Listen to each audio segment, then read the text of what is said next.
Hello. Hey, Hello. sorry. Okay. Um, Can you hear me? yeah, yes. Yes, I can hear you. Um, okay. So let's just begin. Uh, my name is Dennis. My name is Dennis Nderitu. I'm an independent sports journalist. Uh, right now, I'm covering the Kusa playoffs, and I wanted to have a chat with you with regards to the performance for the KU Pirates, also in association with Nderitu Basketball and Whoopie Sports. Okay, so how have you been? I've been good. Maybe you just practicing a little bit. Yeah. Okay, so I have a few questions that I have lined up. I'd like to ask you. Let me just get through them real quick. So, what was your experience in training before the Kusa playoffs when you're getting the boys ready before the playoffs? Before the playoffs, we had thorough training, which included most of our plays, conditioning, and then running a few drills that enabled us. Basically, that's what we've been playing the entire tournament since the group stages to the preliminaries and the finals. So the drills and the plays that we've been practicing throughout the weeks, that's what we were just using. That's great because I actually saw that you guys were,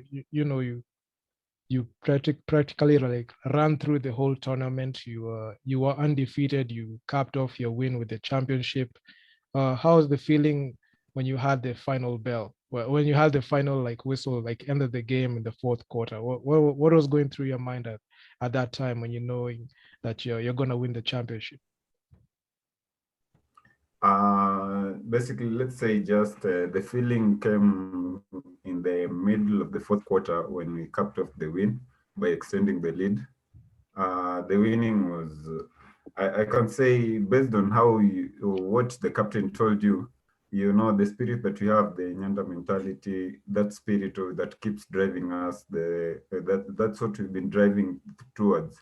Working with the players, the coaching staff, whatever we are doing, just being disciplined. As you can see, also the defense that you are playing. Majority of teams right now don't play the zone defense, but we are playing the zone defense and we are very disciplined with it. So that's what has been guiding us. And then when it came to the final whistle, I think the feeling was just awesome. As you can see, the players were happy, the coaches were happy, everyone was happy, thrilled, because some were that was their first time. And people usually say like some people are not playing, so KU was going to be KU is beatable. You get, but then again, you realize that an institution is a growing team. Like you can't have the same personalities at the same time. So these new personalities, I'm just excited. I'm just happy for them. Whatever they did, their performance was just exciting. Okay, I mean, so you are the assistant coach for the KU Pirates. Like right before the playoffs started, did you have any expectations or like did we have to win this all? We had to get it past this team. What expectations did you have before the tournament even started? My expectation before the tournament started was we are going to win it all, like from the group stages, like every game at a time. We go win at a time. Even when you're starting, like for the first game, I was telling the players, uh, according to me, I know that we have what is it called? We have 5 games to play. Okay. That is 3 games at the group stages, the semifinals, and the finals. And all these games are a must play. It's not that we are gambling with them or what. So every game, at the end of each and every game, I was telling them 4 more to go, 3 to go, 2 to go, 1 to go. You see? So my mentality going towards the game was we are supposed to win all these games. Like we are not letting up on anything. We've been at this stage before. We're in this stage right now, so we can't let up on anything. We're just supposed to win. That's all. I mean, uh, that mindset that you had from the first game in the group stages is the same mindset that you carried on even in the finals. Okay, right? Yeah, it's just the same mindset. We knew the JQuat players when we were still playing the Kusa. We've played against them. We've had these matchups against them, so we knew what kind of players we are. They're good players, yeah. But then again, when you look, our team, we believed in our talent. We have all the talent. We had all it took for us to win the championship. So I didn't believe like there's anything that will prevent us from winning the championship. And also on that thought, right? When you started with that mindset, what kept you like motivated? To keep grinding, keep coming up with the win.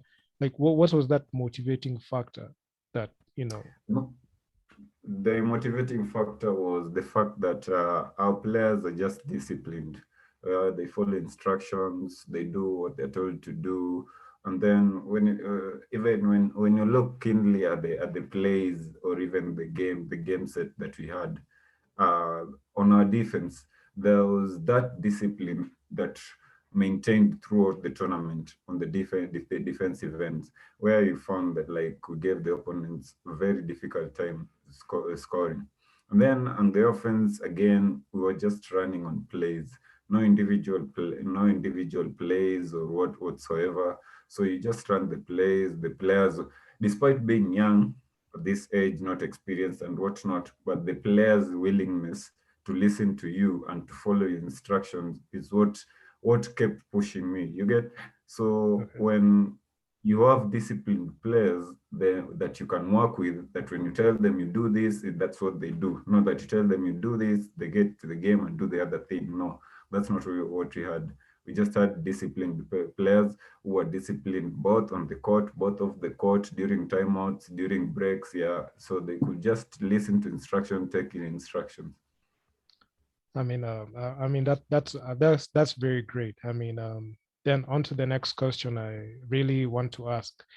So the Kusa playoffs happened in JQuat's home ground. Like they had home court advantage throughout the whole Kusa playoffs. So how did you deal with the pressure of playing in JQuat's home ground, given the fact that you guys have matched up in the past? Was there any pressure playing at their court?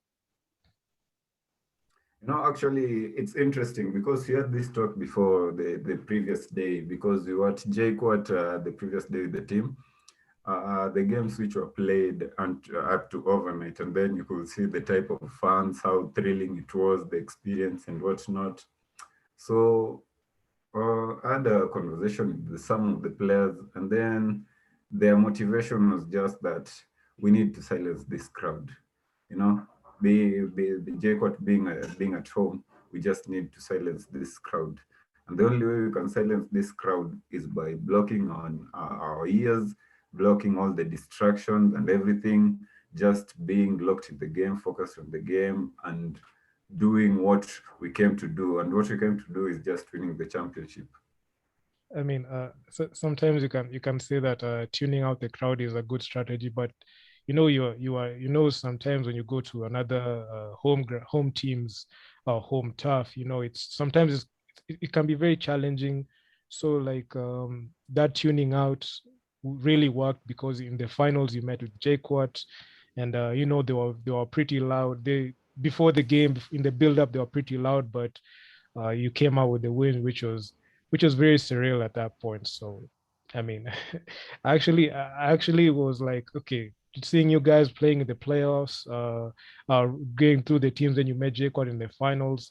I was like, will Jaquad like pull off the win, or you guys are gonna pull off the upset? But you guys came in and pulled off the upset, which was very remarkable, despite the fact that majority of the guys were in Jaquad.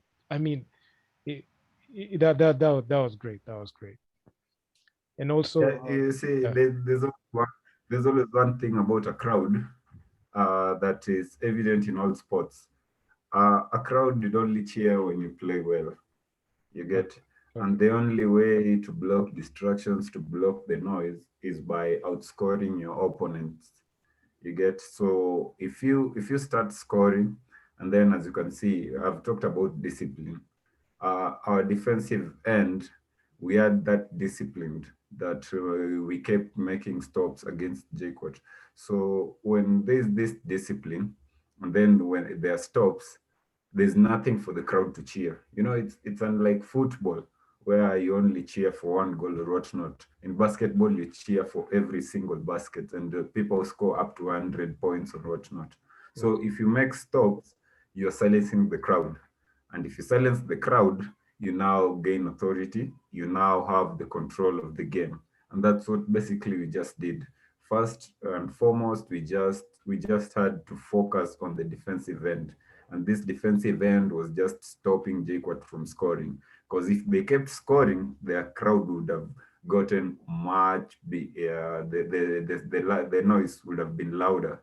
And when the noise is louder, it's very hard for your players to get into the game. But then when you silence the crowd, it gets hard for the players who are our opponent, that is Jaquat, to get into the game because we are now controlling the game. It's just a fair ground. You get. Yeah. Yes, sir. Yes, sir. I mean, actually, that's a very good strategy that you guys employed, and it worked, and you were able to pull away the win, and you grabbed the title. Onto the next question I want to ask. Through the whole Kusa playoffs, like how did you channel your frustrations when the referee's decision during the game didn't go your way? Like let's say, for example, like a call was made, you tried to disagree with the call, but sometimes the referee, they are the authority during the game. So how did you handle such situations? Uh, we have to agree that these referees are also human Yes. and they are bound to make mistakes. So, what you need to coach your players is first to avoid playing with the referees because we've been in situations where games have been taken away by referees, games have been won by referees, games have been lost by referees. You get. So, you as a player, the first thing that you need to focus on is being in the game, being locked up in the game. Whatever the referee makes, that's the final decision. It cannot be overturned. Here in Kenya, we don't have rules for overturning, not even in Kenya. Basketball wise, there are no, even in the NBA, you get there. There's just one challenge you can make throughout the game. But Yes. whatever the referee makes, once the referee blows that whistle, that's the final call. It cannot be overturned. So one, you just need to coach your players how to play with the refs. Whatever calls are made, just agree to them, keep going. You get, as long as you don't feel like the call is going away or whatnot. Like for an instance, there's a point at the finals where we had these certain calls that we didn't agree with, Okay. that didn't go well with us. And I think it was it was in the second quarter where we got like three turnovers, and then these three turnovers, they were back to back to back. And you find that these three turnovers, all of them are offensive fouls, and you get offensive fouls based on screens and whatnot. Those are just sluggish plays. You can't agree with the referee or whatnot, but you've not been to the clinic. You don't know, you've not been coached well how to set the screen and whatnot. So you just keep moving, keep grinding. Don't play with the refs. As The first step is when the referee starts getting into your head, you're getting out of the game. Now you're playing with the referee. You're not playing basketball. But then when you want to play basketball, be locked into your game. Play your game. Don't play with the referee. Okay. I mean, that's actually a very good approach that teams and also players employed. And actually, it worked well with you guys because, if you teach your players and, through the training that, you play your own game and try to, abide with the calls. I mean, that makes the game seamless and flows pretty well. So, I mean, that's great. That's great. And onto the onto the next question I want to ask you. Do you have any rituals that you perform before the game, and why do you perform? Yeah, of course. In sports, you must have, let's say, the rituals. You must have the psyching up moments. You Okay. must have all those things. As you can see, some of them you're performing before the games, up during the games, even when before the final whistle, like a minute to the end of the game, you could see like there's something the players were doing. You see, so you have this ritual. Yeah, we have the most used ritual that we always do is the before the game, where we have to go shuffle and then clapping our chest and doing the pirates thing. Okay.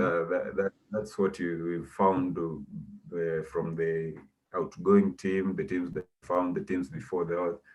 That's what has been with the pirates, the KU pirates. That is so for that it has sticked up to now. Then we have this Nyanda. Nyanda is something that we developed. Basically, it started last year. You see, like you're down, you're not down, you're not up. It doesn't matter. What matters is the next play. You get. So Nyanda is just a pushing mentality, pushing you. Go hard, go strong, go. It doesn't matter what the score is. You might be down 30, but in basket, this is basketball. This is not football. This is not baseball. This is not anything. We score baskets on each end. You can't say the other team won't score. Of course, they will score. So the Nyanda mentality is what keeps pushing you. You might be down 30, just try, keep pushing, push hard and harder. It doesn't matter if you're up 30, if you're down 30, just push, and push. I mean, that's actually a great thing. Um, that the ritual being carried on from previous rosters for the KU Pirates coming in. I mean, that's pretty good because also like it's like historic. Like you're trying to bring that culture within previous rosters for playing for the same team. So it's just bringing it forward so that people can embrace it and use it to carry on to the next. So uh, that that, Yeah, that as I said, like university is a growing institution. You get, it's not mm, like these other clubs where you have to find new talent and whatnot. Day in, day out, people come to learn, and when people come to learn, people from different parts of the country have different talent. So they just came and come and fit in. So you just can't kill the tradition like that. yes, You sir. just go on with the tradition that you found, and you make it go on. And even when the others come, they just fit into it. As you can see, I acted as the assistant coach for the Kusa. But if you can recall back or you can check back whatnot, we've had different assistant coaches or coaches on this KU. Who are these coaches are the alumni who played for the KU, maybe even the previous season, but then they're taking charge of the current team. That's just how you help a team to grow. It's not that you just finish and just walk away. No, even right now it's happening both on the women's side and the men's side of the team. The alumni are just taking over. They're just coaching these talents that are coming upcoming, and it's making the work easier for the coaches. Even when during the games, you could see like our coach didn't have much hassle to do things. Why? Because you have the alumni who can help with this, who know these people better. You get, so your work as a coach is just to instill the practical knowledge and whatnot. But the rest, we were just doing the rest, giving our coach an ample time. I mean that's great. Working with the alumni and having a very strong coaching staff. I feel like that was one of that competitive edge that you had that other teams maybe didn't employ that made you get unbeaten and win the championship in the end. And actually, it was pretty good. It was pretty good. And onto the next question I'd like to ask you. Like, okay, you guys went through the group stages, semis, and the finals. what was that game, that team that you faced that made you work, like made you like work extra so that you can come up with the win? Um, um, okay, I'm trying to think, but then I think the first game that we had, because it was an abrupt game. Yeah, like we've just landed at JKUAT, and then we have to play this game, and then it's the opening game, the game against Strathmore. Okay. Yeah, the game against Strathmore was quite thrilling. It was quite, yeah, like it kept us on our toes. Like we knew, like, oh, this thing is not going to be easy, like the way we thought. So I think that game was quite amazing. And then even the finals, that game against JKUAT, for the first three quarters, I don't know why they light up the last quarter. Maybe it's because of our offensive strategies. Maybe we're better than them. I don't know. But for the first three quarters, like you could see the thrill, the action in it, like they were close. The game was close. They were giving us a competition. They were giving us a run for the trophy. You get. So for the three quarters, yeah, I can say the game against JKUAT and then the game against Strath. And then another thing that we did different is we didn't stick with the same rotation for the entire tournament. Like we kept on doing different rotations. This was maybe for other coaches or for our team. So our lineup was not the same. If you can check the clips and whatnot, our lineups through the last game was just a different lineup. We didn't play the same lineup, the same starting lineup, the same rotation. No, no, no, no. We were just doing something different because at the end of the day, this is a tournament. And then in a tournament, you have to play like 2, 3 games in a day. And then if you stick to the same lineup, the same rotation, like you're tiring your players, it might come to the end. Let's talk about the semis and the finals, like they were in the same day, you see. Yes. So semis being on the same day, finals on the same day, we just had to run and rotate the lineup a little Okay. bit.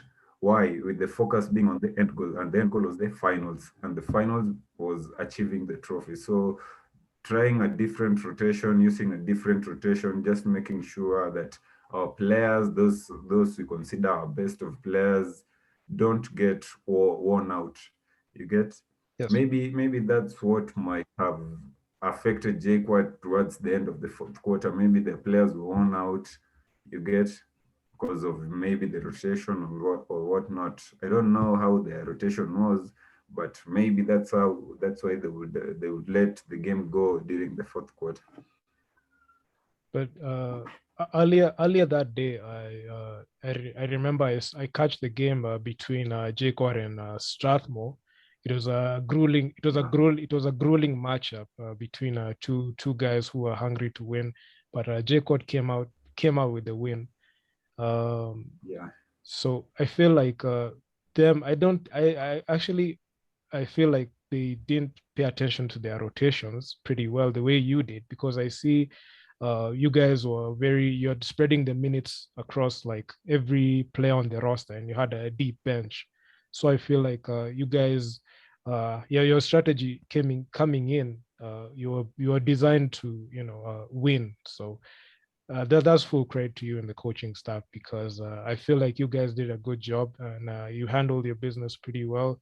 That morning, what game did you play in the morning before the finals? we played MKU. That's then you pulled away with the win. Then the finals came in. I mean that Yeah, we that played MKU. okay. It's just the same story. We had control of the game. No, the game was like a seesaw, but then it just reached a point, and we just took control. And when we ran away with the lead, we never looked back, and that was it. I mean, I mean, I had a short post game interview with the captain and also and also the coach. I posted them on my Instagram, and I saw you. I actually saw your name tagged below. Then I just decided to reach out. Maybe you can have an exclusive, and talk about maybe I actually was thinking about a post game with you because I saw you were calling the plays, but I wasn't able to reach you then. So I mean, the team it was a frenzy after you guys won. So yeah, man. I mean, that was pretty. That's some pretty good work that you did right there for KU and making sure that they came out with the win. Congratulations to you guys. And also just one Thank you. thing, just one thing I need to ask you. What message do you have for the fans that came in to see you guys play there in the finals? Our fans or their fans or all the fans. All fans, all fans. Uh, one, I'd say basketball is also a game of fans. Yeah. You might be a good team, but with the wrong support, the wrong fan base, you can lose games. You get so I would appreciate all the fans that spared their times just to come and watch the finals. Both the JQuat fans and our fans at large, because without the fans, maybe we couldn't be here, we couldn't be right here talking about this. But then we appreciate whatever they did because they are also a motivating factor in a game. Without the fans, man, I don't know. Because also this KU, if you can see clips maybe from the NUBL, you remember NUBL? Yes. Yeah, And actually won the NUBL, the tournament that was organized just before COVID. okay. So if you can see, there was a prize money for fans, and KU actually won that money because of the fan base that we pull. You get. So what I will tell our fans is just thank you for everything they've done, and man, basketball is just amazing. Everything the players do, whatnot, especially our players. And this is not just the last that we are going for. We're still going for more to come. On our alumni, people who will take over after us. You don't know if we'll remain there or what, but there's still more to come from KU. I mean, this team never dies. I've been here for quite a long time, I can say, and I've seen the growth in the team, like from the people before us and the people we are now getting after us and us. You see, like we've gone for these championships for quite a number of times, and I guarantee you, ever since we started playing Kusa, we've been actually all of the Kusa playoffs, apart from one that happened in Western. All my life in KU, we've just been champions of Kusa, and apart from one that we let up during the final. So basically, we've just been finalists at each and every stage of the Kusa. So I just tell our fans that there's still more to come. We're just growing, and the more we grow, we still have more talent. We'll still enrich this talent. We build this talent. They become the better the generation that of our next what is it called? The next basketball generation. Okay. I mean, that's actually very that's very great. I mean, congratulations again. Um, um, Thank you. Actually, thank you for having me. I'll be in touch. Make sure to cover more basketball. If I see you somewhere, I'll make sure that get an exclusive in person. But thank you for your time. Just to add on, this video, this Zoom call, I've recorded it and I'll be publishing it on my YouTube channel. Is that okay with you? Yeah, that's okay. I don't have a problem. Okay. Thank you. I just wanted to, put it out there so that you can also have a look at it and also share it with the group with the team as well. And thank you for your time. I'll be in touch. And thank you. So please Yeah. be sure to subscribe to the channel. Tell a friend, tell a friend about Nderitu basketball in conjunction with Whoopi Sports.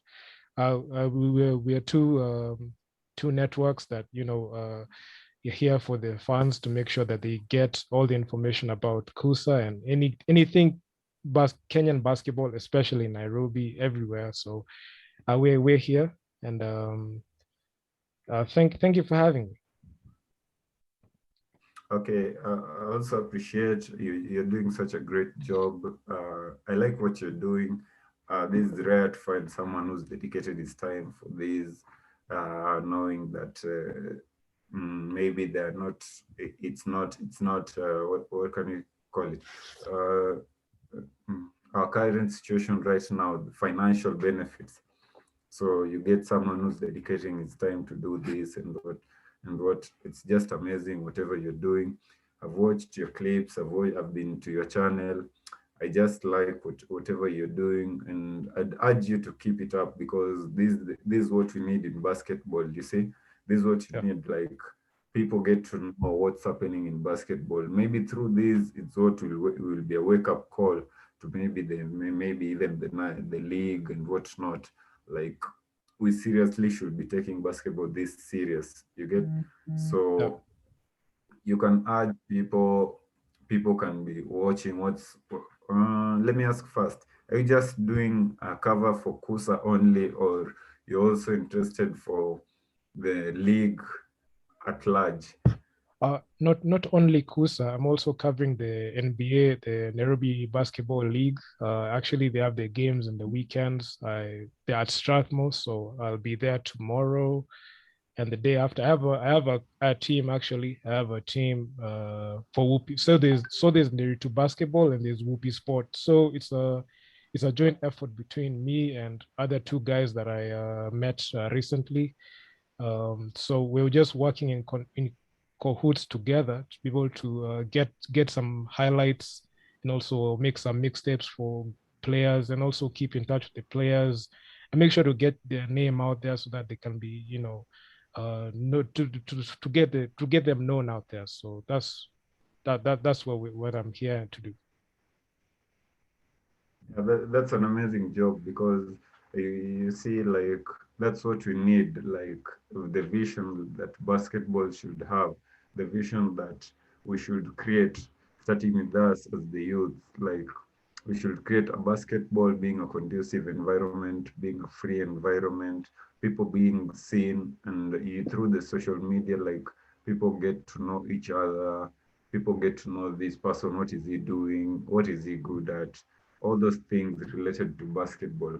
See, so I really appreciate whatever you're doing. Can't take it for granted, and I'm grateful for this opportunity, being here, having this time, and having this talk with you. And yeah, that's all. Thank you. Thank you for accepting the call. Uh, Please be sure to subscribe to the channel, turn on notification posts so that you never miss any new videos.